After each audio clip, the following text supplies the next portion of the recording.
personagem, ou uma das personagens centrais, Stephen Dedalus, está a caminhar na praia e, à medida que vai caminhando, vai a um monólogo que ele vai ter, em que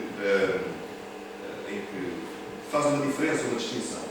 E a distinção é entre aquilo que para ele é a experiência do visível, do que ele vê, e aquilo que é a experiência do auditivo, daquilo que ele ouve. E aquilo que ele diz é que a experiência do visível é uma experiência de simultaneidade. Isto é, quando nós vemos as coisas umas ao lado das outras no mesmo tempo. Quando ouvimos as coisas umas a seguir às outras ao longo do período de tempo. Então, ele utiliza dois termos alemães, para fazer essa distinção. Nebeneinander, para a experiência do visível, em que as coisas estão umas ao lado das outras, e Nacheinander, para a experiência auditiva, em que as coisas se sucedem no tempo, estão umas a seguir às outras. E, portanto, este termo que ele utiliza para descrever a simultaneidade da experiência visual pareceu o ideal para chamar esta exposição. A exposição não tem nenhuma metáfora que lhe sirva de guarda-chuva, quer dizer, não há um tema comum que os artistas estejam a tratar, não há nenhuma preocupação de encontrar um tema comum, um processo comum, etc. Mas há essa experiência, que é muito mais nossa, não é? Quando vemos a exposição, de vermos as obras umas ao lado das outras. Não é? Vermos as obras numa determinada simultaneidade. Essa simultaneidade, creio eu, que de alguma maneira vai, não digo acrescentar, mas vai fazer ver alguma coisa nas obras dos artistas que normalmente não se encontra em cada uma delas separadas, isto é, o facto de as juntarmos. De alguma maneira vai contribuir para nós olharmos para elas de uma maneira diferente que não a forma comum com que nós costumamos olhar para estas obras. E, portanto, parece realmente que o centro desta exposição é esta vontade que os artistas tiveram de confrontarem as suas obras e de testarem a sua resistência mútua, quer dizer, as obras, verem como é que as obras reagem mutuamente, reagem umas às outras. Para falarmos um bocadinho dessa simultaneidade, que tipo de experiência é que se liberta,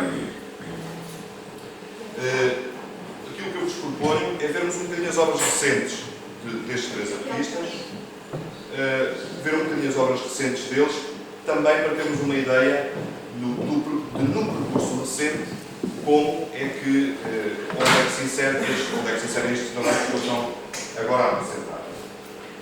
Eu proponho, porque estamos poucas pessoas, eu proponho que o ambiente seja completamente informal. Os artistas estão aqui sentados atrás.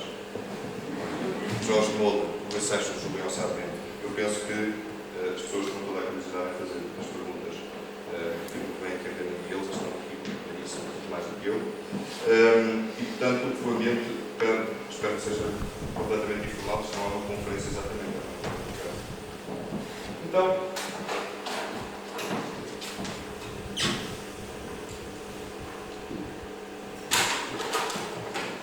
vamos começar com estas obras de Jorge Molder, as obras de 94, fazem parte de uma série chamada The Sense of the Slighted Man. E começamos com estas duas peças porque, por um lado, elas remetem para uma outra imagem, uma outra fotografia. Talvez fosse bom dizer porque é que és português. Eu sempre não prestigiador. Pois, o sentido do prestidigitador. A obra que estão a ver do lado esquerdo remete para uma fotografia, que é uma fotografia surgimento conhecida de Paul Walter Bridge, de 1936, se não me engano. Não é? Sou capaz de perceber. Esta ideia de simulacro, de prestidigitação, de operação de transformação. Sim. Esta ideia de transformação, não é? Do trabalho de prestidigitação. Num certo sentido,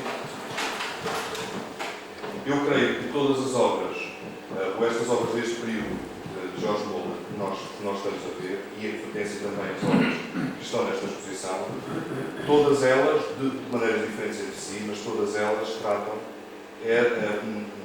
processos de transformação, processos de mutação e de transformação do corpo. Estas que nós estamos a ver, de uma maneira especulativa no sentido de ideológico de espelho.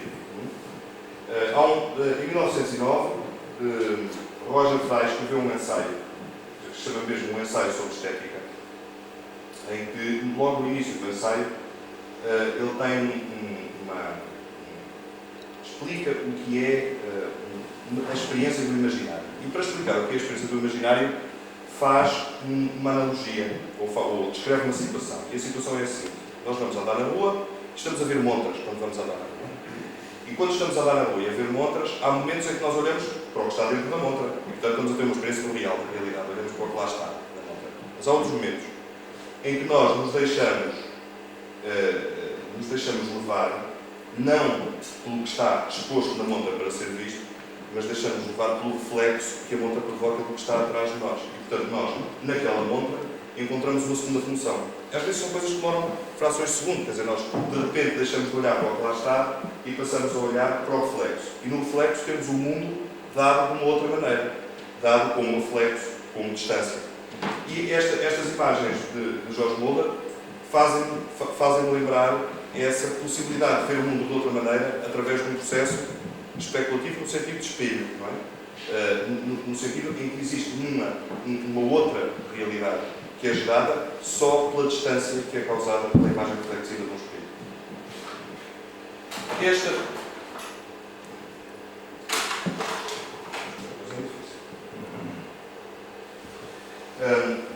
Estamos a ver já são de duas séries distintas. Do lado esquerdo é da série Inox, do lado direito é de Point of No Return. E esse processo de transfiguração do corpo, de um corpo que nos enfrenta, ou de um rosto que nos enfrenta, é cada vez um processo mais, que eu acho que é mais violento. E cada vez essa violência, que é uma violência de exposição direta, cada vez nos afeta de maneira mais forte. Continuamos a ver imagens da série Inox e que têm essa mesma relação de presença do rosto e do rosto que se transfigura, e nomeadamente que se transfigura de maneira que continuamos com a metáfora. Eu acho que é interessante aqui continuamos com a metáfora do espelho, da situação especulativa.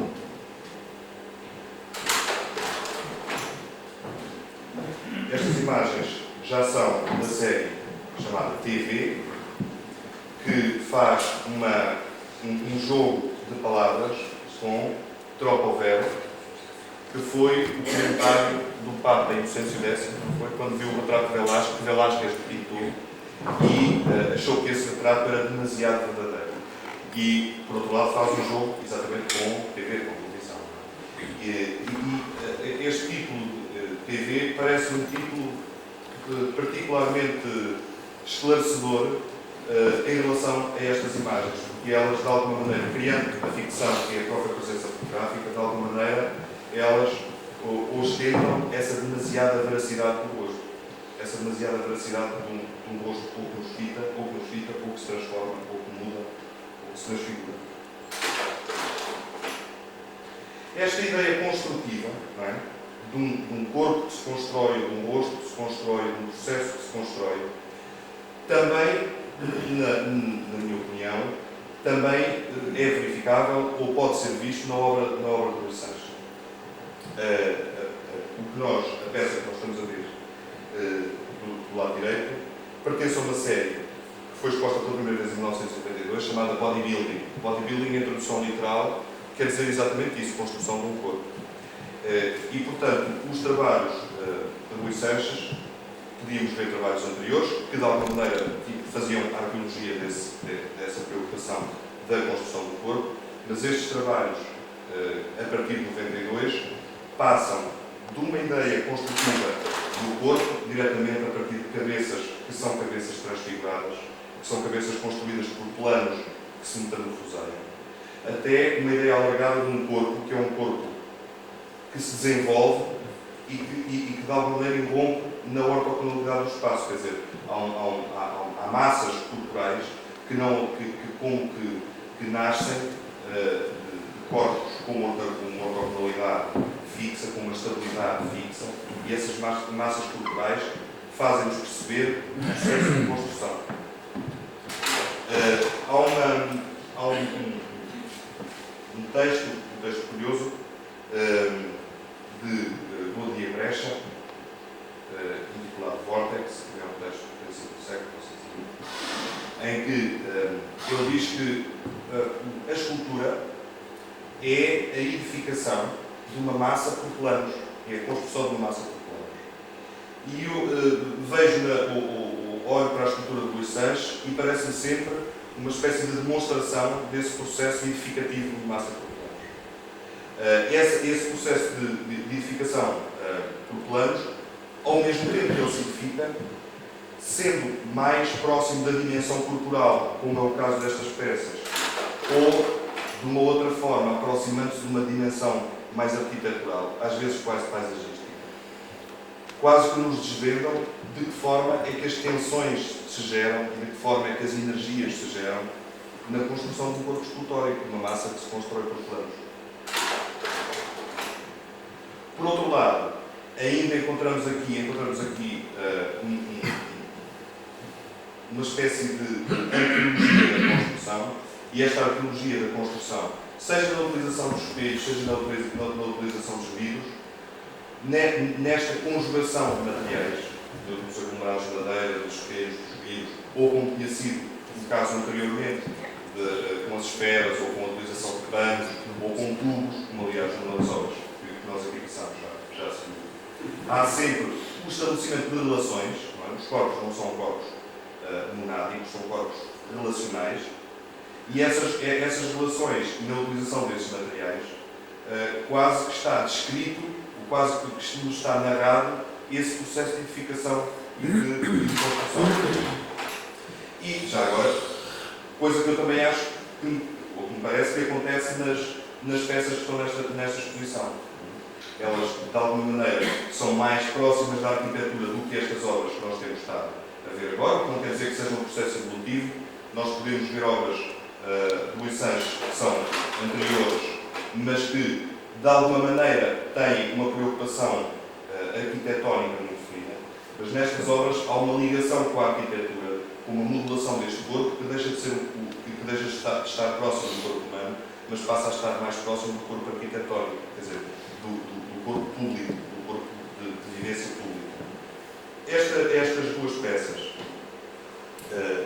peças fazem, e que foram da exposição depois da manhã, não foram?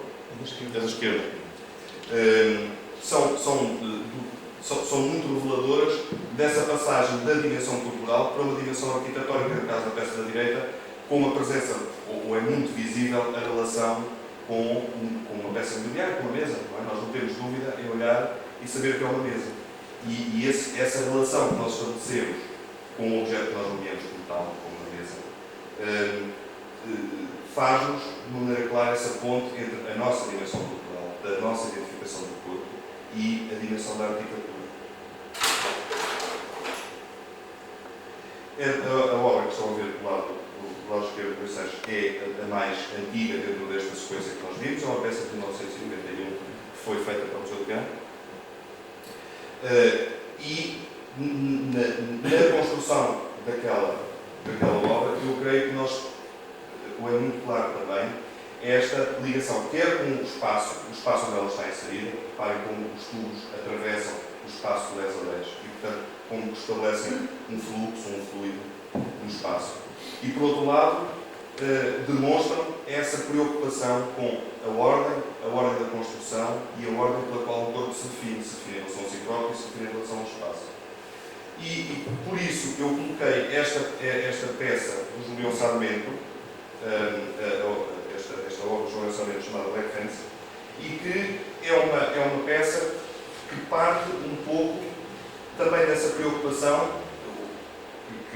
com os processos de ordem. Quer dizer, a obra do Julião Sarmento tem vindo a ter ao longo do tempo uma preocupação com momentos em que uma determinada ordem é abalada. Seja uma ordem de intimidade, seja uma ordem do mundo, seja uma ordem quase autobiográfica, mas o foco do seu trabalho é sobre esse momento em que existe uma flutuação de uma ordem, existe uma clivagem de uma ordem.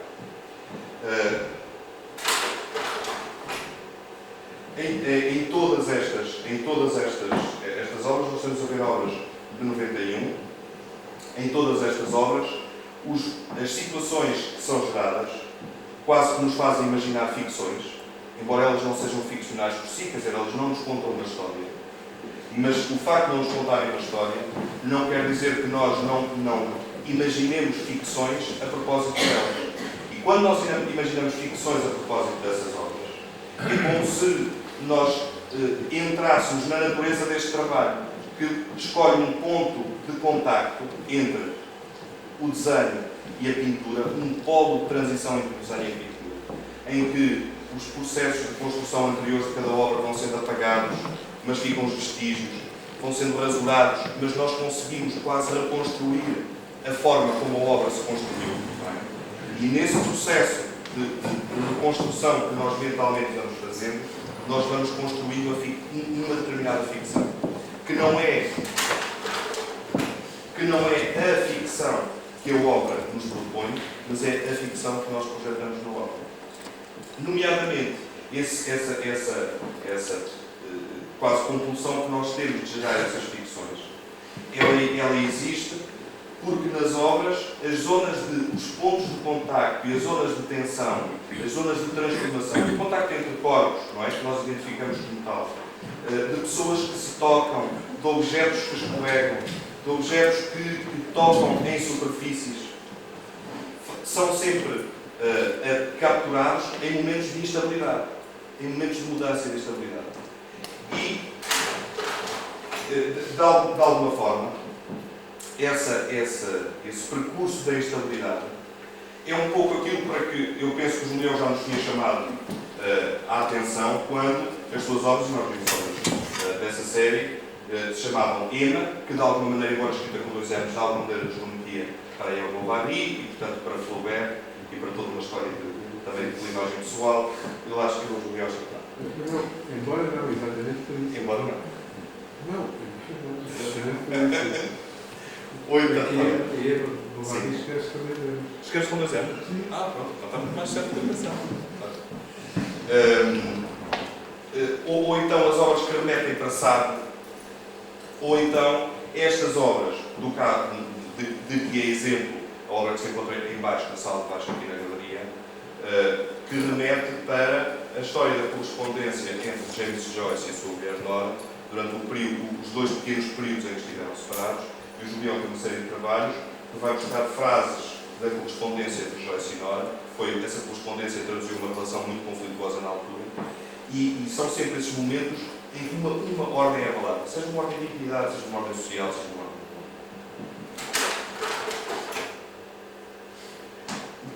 E esse é todo. Quanto mais as imagens são sintéticas desses processos de mudança, mais elas têm essa capacidade nossa, especulativa, em potência. Quer dizer, mais nós somos compelidos a estabelecer uma qualquer especulação em torno das obras.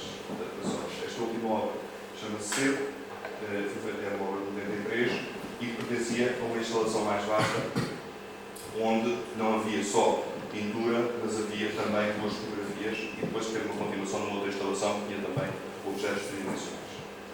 Então, o que me parece é que em qualquer das obras destes artistas há um pensamento, uma problematicidade qualquer sobre a ideia de ordem, por um lado. Por outro lado, quer dizer, quer no trabalho de Rui Sanches, que é um pensamento sobre a ordem da edificação, a ordem da construção, a ordem em que um corpo modifica o espaço que está em sua volta, seja em termos positivos, seja numa obra como esta que aqui está na sala, que tem um espaço negativo no seu interior e, portanto, se define a partir do seu negativo e não a partir de uma positividade. No caso de Julião Sarmento, eu creio que existe um pensamento sobre esse momento de instabilidade da ordem. E no caso de George Mulder, existe também um trabalho sobre um processo de transformação. Nós começámos a ver uma série que se chamava As Mãos do Prestidigitador, E acabamos nesta série que temos aqui hoje na exposição, que de uma maneira quase cinematográfica narra um processo de transformação. É inevitável, quando nós olhamos para as fotografias lá de baixo, construirmos o filme entre aqueles fotogramas, não é? Como se fossem film stills, não é? Fotogramas de filmes, de um hipotético filme que nos conta um processo de metamorfose, que nos conta um processo de transfiguração. Ora bom, estas questões associadas a esta ideia de simultaneidade, se calhar são de algumas das questões mais importantes da arte que fez o século XX. E que nós podíamos dizer que estas obras, de uma maneira, pode ser ficção minha, mas de alguma maneira, estas obras debruçam sobre uma espécie de arqueologia dos nossos problemas, dos problemas da arte do nosso século. E essa arqueologia torna-se muito mais patente e muito mais visível quando nós encontramos estas obras em comum, quando nós as vemos em conjunto. E o facto de nós as vermos em conjunto faz-nos, de alguma maneira, construir uma espécie de mapa. E, portanto, eu não desisti a trazer este mapa. É um mapa desenhado por Lewis Carroll em 1876, da caça ao cenário. E que é um mapa do oceano. É um mapa que tem todas as coordenadas, mas não tem percurso. É um mapa que é vazio. E eu penso que estas obras nos colocam, de alguma maneira, como se estivéssemos perante o mapa. Assim, nós temos coordenadas e agora creio que cada um de nós resta estabelecer um percurso que nós podemos fazer nelas.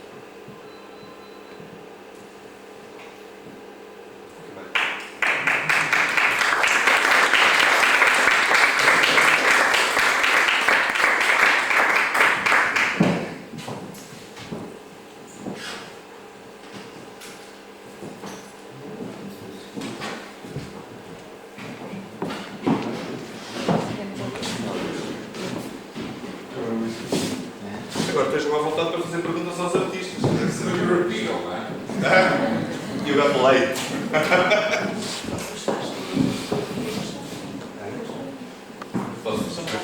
Querem que passe outra vez as fotografias? Posso passar as fotografias em contínuo? Os slides se querem maturar.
Eu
peço desculpa porque não ouvi a primeira parte das intervenções todas que Tinha cheguei. perguntado se os que não ouvi artistas estavam nada. de acordo com aquilo que tinha sido dito acerca dos seus trabalhos.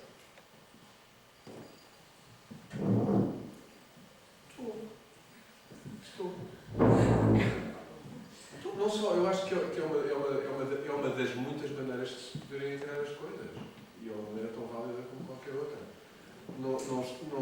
E é muito difícil entrar aqui em questões de bipolaridade. É verdade ou é mentira? Estás de acordo ou estás em desacordo? Eu acho que as coisas não devem ser postas muito em função dessa maneira. Eu acho que, sim senhora, que é uma interpretação válida, é a tua. E é uma visão pessoal que pode, em determinadas coisas, ser coincidente com a minha e é com certeza. Em tudo aquilo que foi aqui dito, não há nada com o qual eu esteja em desacordo. De maneira nenhuma. Agora, acho que é apenas uma das várias que é possível, mas a esse nível que se tem de ser. Delfim, quem é o responsável da montagem do São os artistas. Porquê? Porque a exposição, para além do teu discurso, a exposição também tem um discurso de pretender aproximar e afastar as pessoas, assim, funcional. E até em dois espaços diferentes, o espaço lá abaixo e o espaço cá de cima, não é? Eu acho que isso seria talvez engraçado. Quer dizer, são vocês a falar, são os artistas a falar, no sentido. Pela parte que me Não é toca. só por um tamanho, cabe aqui, cabe ali. Havia uma relação qualquer que se deu a fazer. Eu, Porque pela era parte. visível, desculpa só para acabar, porque era visível, por exemplo, as jogas, as duas cá em cima e as outras lá em baixo? Porque que, claro, entende-se, Sim. quis dizer alguma coisa sobre isso? Ou... Acho que eles devem falar primeiro porque eles fizeram a montagem, não é? É assim, pela parte que me toca no que diz respeito à minha contribuição na montagem, que é um terço, em relação ao Jorge que não estava cá, mas deu as instruções precisas para aquilo que queria fazer, limitámos. Há aqui três subséries, a saber, do trabalho do Jorge, que estão divididas por três espaços.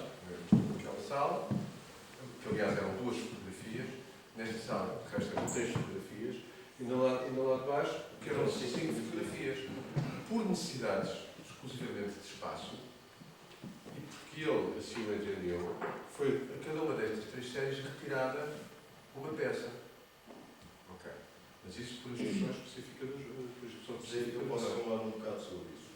Dentro de uma série total que é a Anatomia Box, estas fotografias que eu selecionei para esta exposição correspondem, digamos, a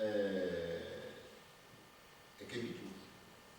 Uns mais completos, outros menos completos. O lado de baixo é um capítulo mais vasto e este também, que correspondem, digamos, a capítulos de uma possível história, que é, no caso lá de baixo podemos ver que são imagens de um corpo que está deitado e que se ergue, não é? Que tenta se erguer-se.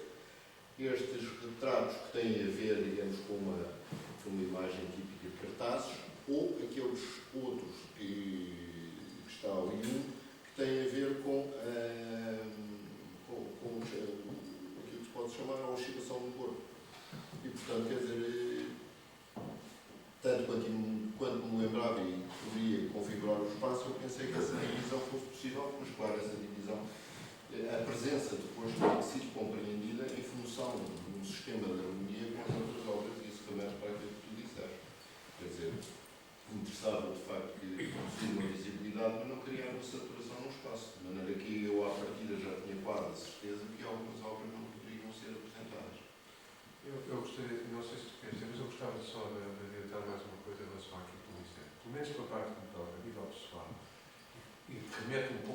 inicial desta exposição, que já foi eu creio que, para além de uma determinada cumplicidade afetiva e de um profundo respeito pela obra de cada um de nós, aqui presentes, e da amizade entre nós três,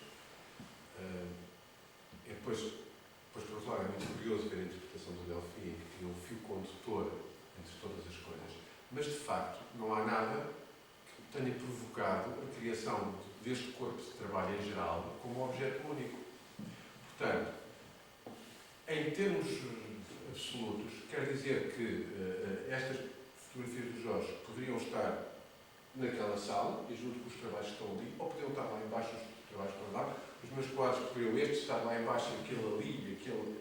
Portanto, o que nós, pela parte que me repito, o que, em relação à montagem da exposição, aquilo que eu creio que era mais importante para nós é criar uma conjugação harmoniosa de coisas que pudessem funcionar visualmente umas com as outras. E nada mais do que isso. Não sei. Houve um ponto de partida fundamental, que era em todos os espaços estarem trabalhos de todos, não haver uma separação de uma sala para uma sala para outra, não. Portanto, juntar sempre em todos os sítios os trabalhos estarem sempre em confronto uns com os outros. Depois, a partir daí, foi mais, como o Miguel disse, uma questão de organizar cada espaço de maneira a que as coisas serem mais visíveis possível, mais claras, sem as coisas interferirem umas com as outras, mas ao mesmo tempo poderem dialogar umas com as outras. Pois, em relação a essa pergunta da montagem, eu vi a montagem pela primeira vez ontem quando cheguei aqui à inauguração da exposição. E estava com muita curiosidade de ver, porque eu conhecia as obras todas individualmente, tinha-as visto individualmente, mas não as tinha visto bem em conjunto, não é? Não as tinha visto umas ao lado das outras. Estava com curiosidade. E quando as vi umas ao lado das outras, tive essa.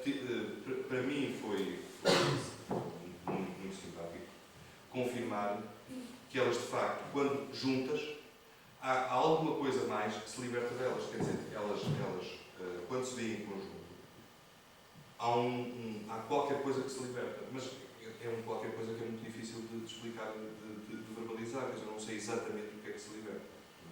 Não sei exatamente o que é que se manifesta.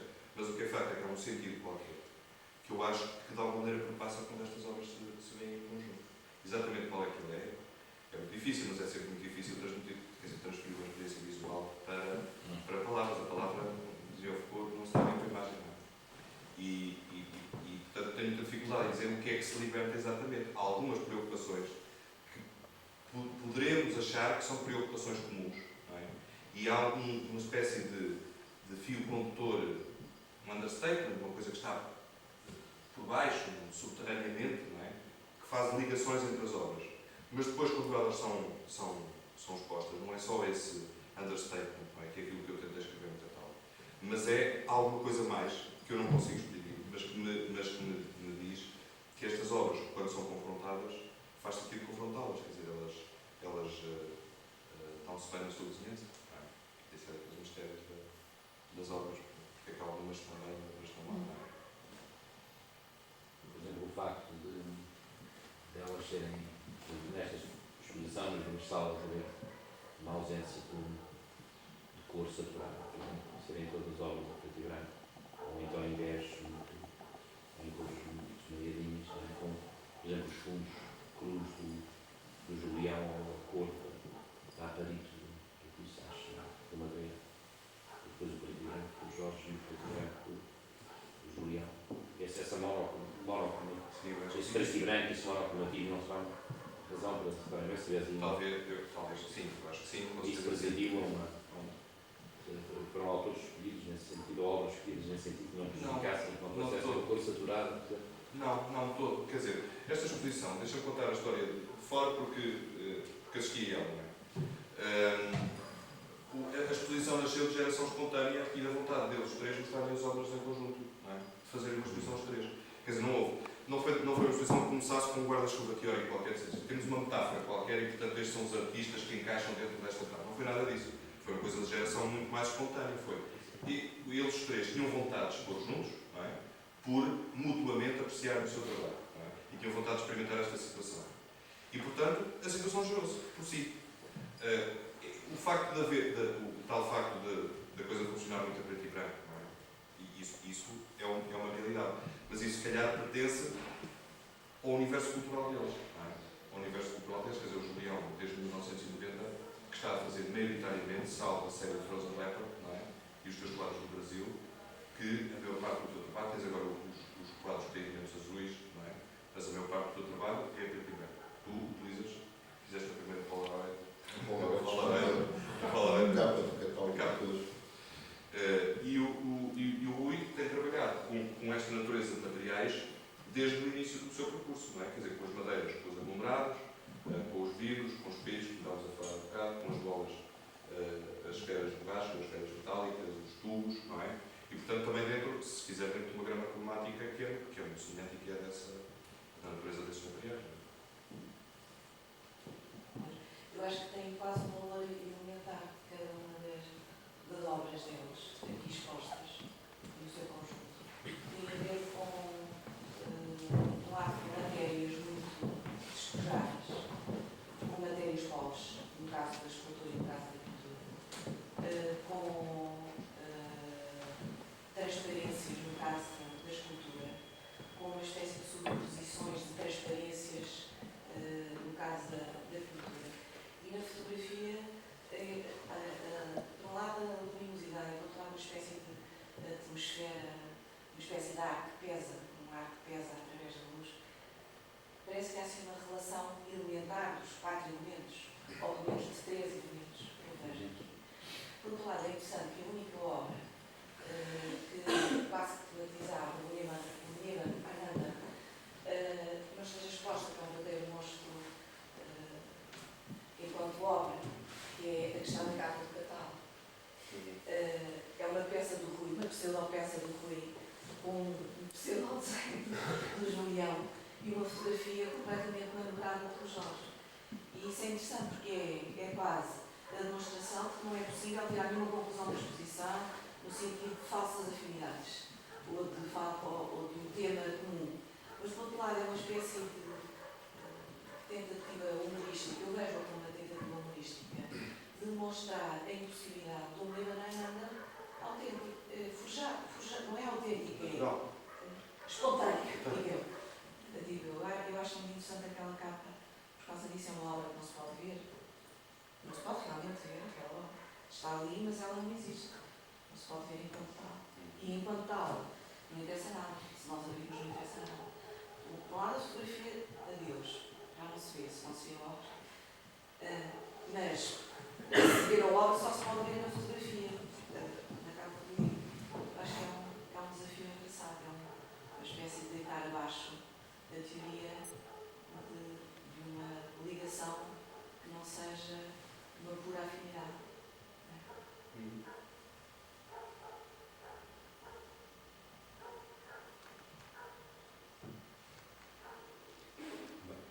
Fica-vos por aqui. Não faz mais nada. É a razão esta questão. Eu acho que é engraçado descobrir o que é que os espectadores e os que vêm ver esta exposição podem ler com essas relações entre as várias obras e os vários artistas. Acho que pode ser muito interessante perceber isso. E o que é que de facto estão a ver? Ou estão a ver assim como uma coisa separada, como um museu, assim, uma obra para cada lado? Ou se aquele discurso do Delfim parecia assim, um discurso um bocado bem inventado para justificar mesmo. Ou se de facto há coisas muito evidentes, muito palpáveis, que a pessoa entra e dizem: aquele só tem fundos pretos, aquele só tem fundos brancos, aquele não tem fundo nenhum, que é uma coisa tridimensional. Dois usam figura, o outro não parece figura. Isto anda tudo à volta da escala. Depois, coisas comparadas comigo. Ontem estávamos a ver se as mãos das fotografias do Jorge eram do tamanho das mãos reais, eram mãos do tamanho comum. Os perfis do Sarmento, a frontalidade das fotografias do Jorge, que é coisas desse género, é extremamente interessante perceber o que é que se essa intenção é de facto funcional e útil conjunto, o problema afetivo que o Julião falou, etc. Se de facto é útil, se o espectador percebe outras coisas para além daquela expressão.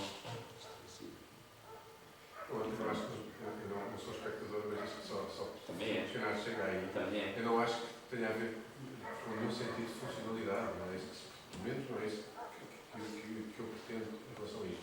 Isto não é mais nem é menos, isto me parece que é importante, é que não seja gigante o problema. Quer dizer, isto é apenas uma atitude tão simples como ir tomar um café e uma conversa entre três amigos, nem mais nem menos do que isso. Como se dá o caso, que por acaso, esses três amigos são artistas, mas eu acho que não é muito mais do que isso. E se funcionar, perfeito. Agora, se me permite, eu gostaria de ouvir, por exemplo, sobre o porquê das dimensões deste quadro e deste, por exemplo, as dimensões que usou e qual é a sua explicação para si, se a puder transmitir com sinceridade, com alguma sinceridade. Eu gostava, Não percebo. não, eu gostava de ouvir falar, de ouvir o próprio autor, o artista, falar do porquê das dimensões para este quadro e para aquele. Por exemplo, o que é que o leva a fazer um quadro grande e um quadro pequeno? Esse porque essa senhora não cabia dentro daqueles espaços tão pequeninos. Se eu pusesse só aqueles dedinhos em cima daquele quadro, sobrava muito espaço. Uma questão de adequação daquilo que se mostra. Há uma coisa que eu faço normalmente. Quando eu faço representações de figura humana, que é normalmente aquilo que eu faço, são sempre, e eu dou uma questão de escala, à escala natural. São sempre, aqueles dedos são mais ou menos do tamanho natural, este corpo é mais ou menos do tamanho natural, e, portanto, são adequados a um tamanho que justifique. Obviamente, se eu fosse... Isto eu não podia fazer ali, porque eu não tinha que fazer uma pessoazinha muito pequenina. É essa a razão. Estou esclarecido, obrigado.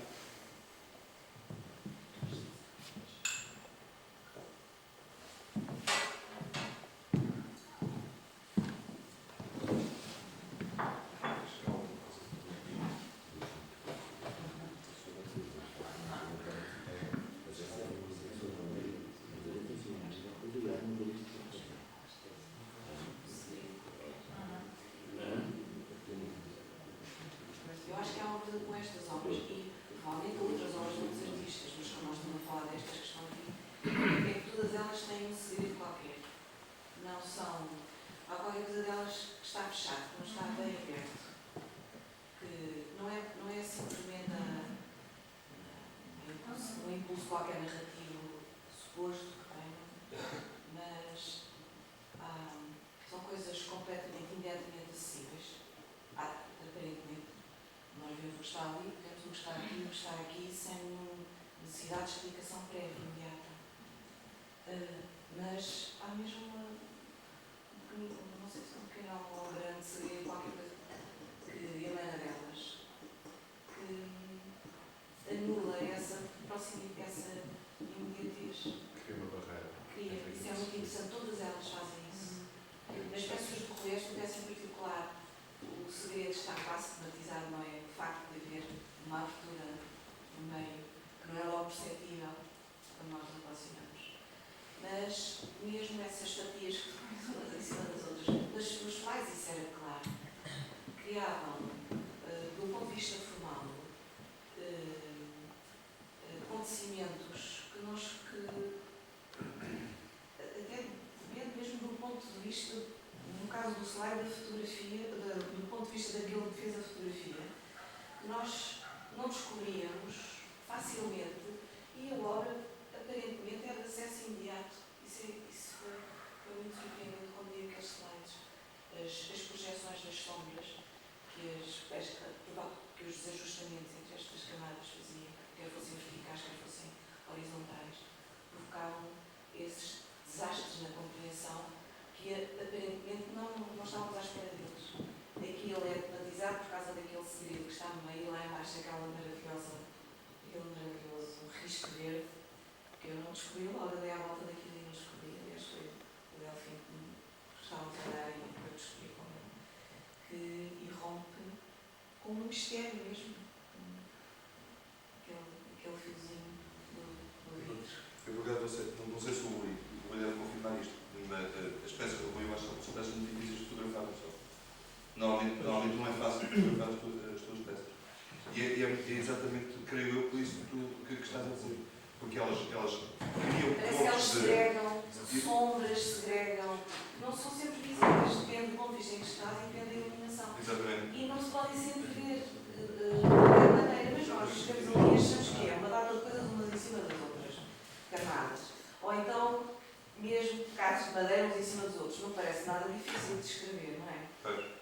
E depois não é bem malícia, não é bem manha, não é nada disso. Por acaso, eu acho que é qualquer coisa que a matéria segrega justamente por estar em sobreposição, ou por estar desajustado, por não estar exatamente, ou por estar ajustado.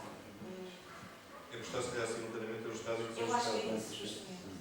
E nas peças do Julião também há isso por causa das sobreposições e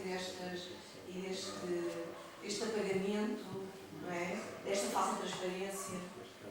Acho que também é Bem, isso. tu voltava um bocado Essa atrás à segregação. questão inicial de não haver uma temática e de haver unicamente uma razão de ordem afetiva pela qual se faz a exposição. Eu creio que essa explicação também tem os seus limites. De facto, tem que haver um certo caráter de compossibilidade para que três artistas se juntem de modo próprio, não é?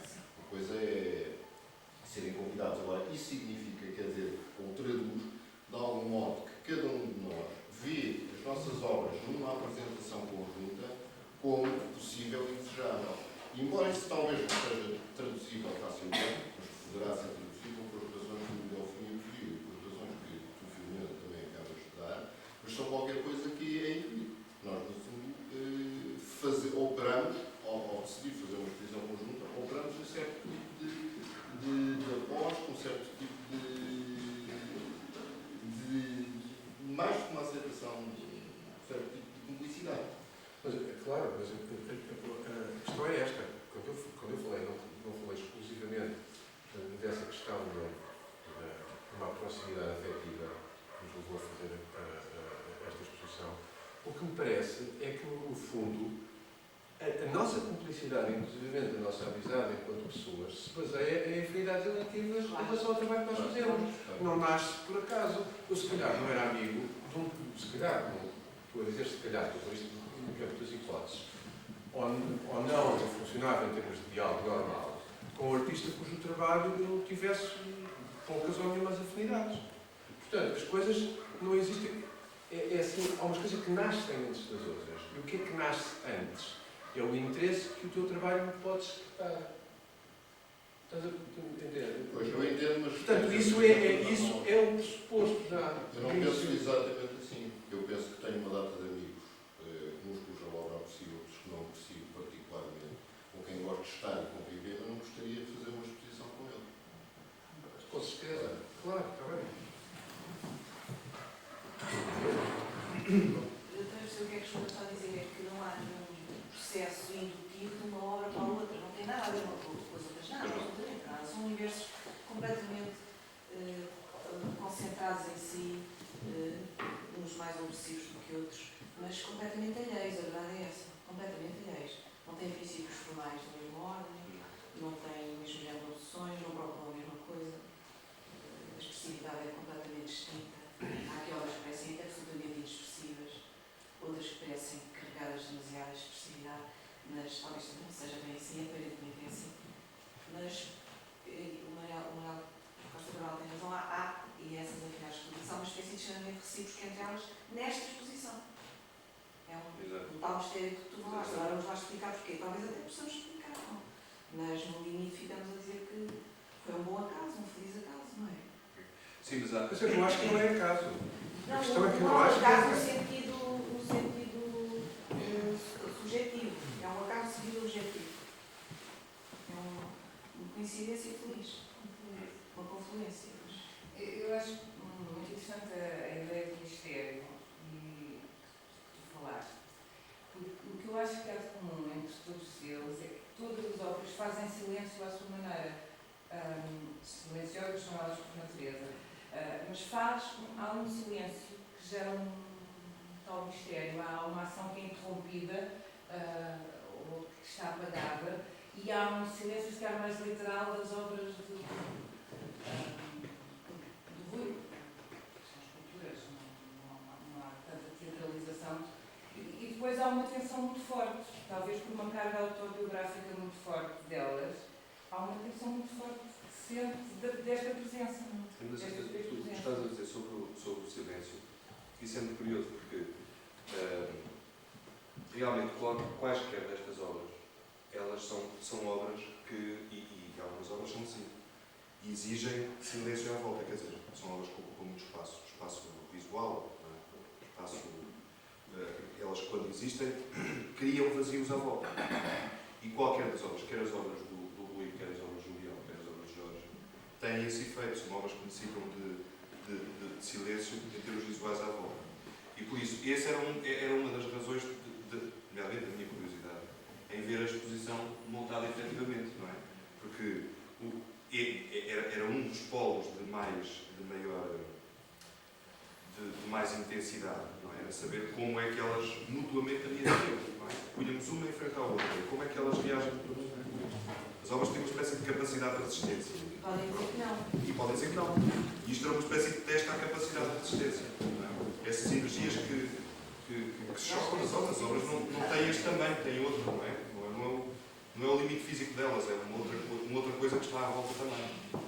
E isso foi muito engraçado. Para mim foi uma belíssima experiência vê-las e ver como é que essas energias. Não sabia que não fosse. Nem ia ser. Não, mas imaginar. Não, eu ia dizer que antes de ser um tipo de silêncio, como diria o Reis, um silêncio muito alto. Silêncio muito alto. 4 minutos e 33 segundos.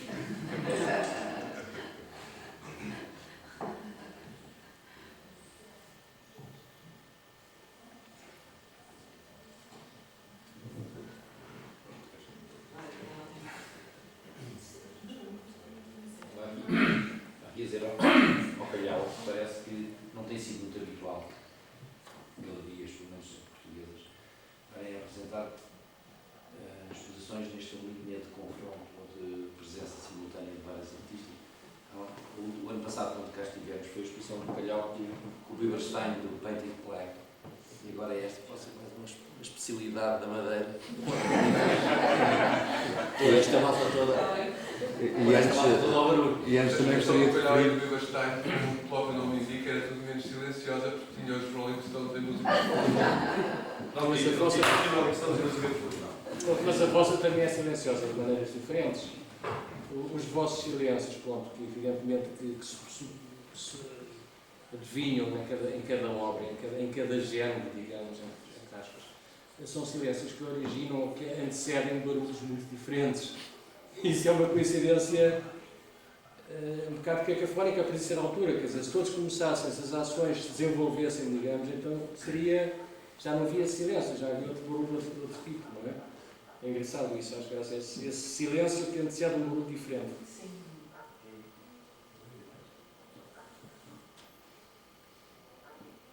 Aliás, a própria capacidade de espaço e da maneira como as obras se organizam no espaço, isso a propósito das dimensões também, é engraçado porque todas elas pressupõem uma leitura de espaço diferente. E talvez, de certa forma, a interface que elas podem criar umas com as outras advenha da riqueza como o espaço, no conjunto e na diversidade das obras, se articula.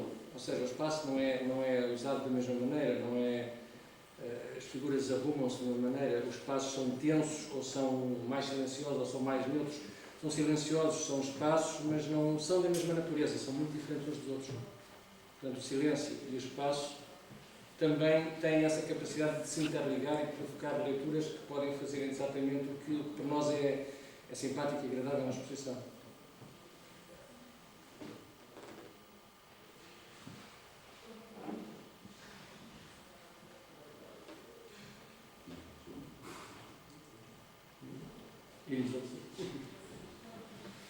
Não sei se alguém acha que isso pode ser um tema de conversa ou de análise da exposição.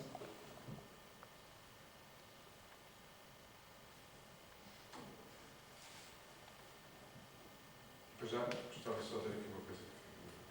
Não sei se isto já chegou ao fim, se não chegou. Mas, detalhando o caminho. O que eu queria deixar muito claro era que, de facto, isto foi uma experiência,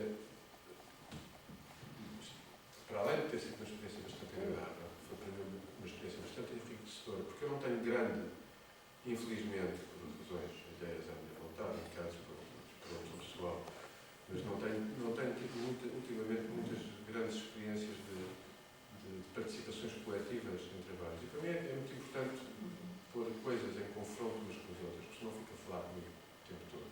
E, portanto, enfim, não é completamente desagradável, mas é um nome. Mas, o que é um facto, se calhar, e isto é que eu gostava bastante de frisar, é que esta exposição, se calhar, não teria sido possível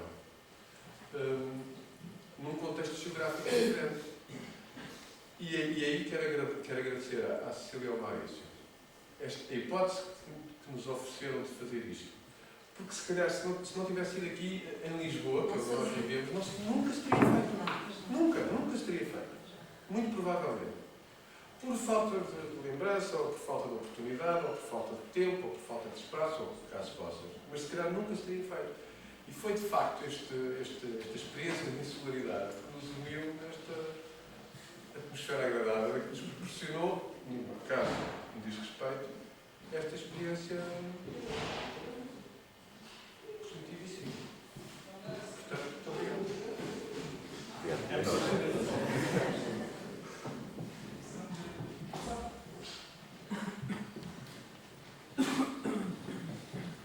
Agora posso chegar, podemos todos passar diretamente. Olá. Olá.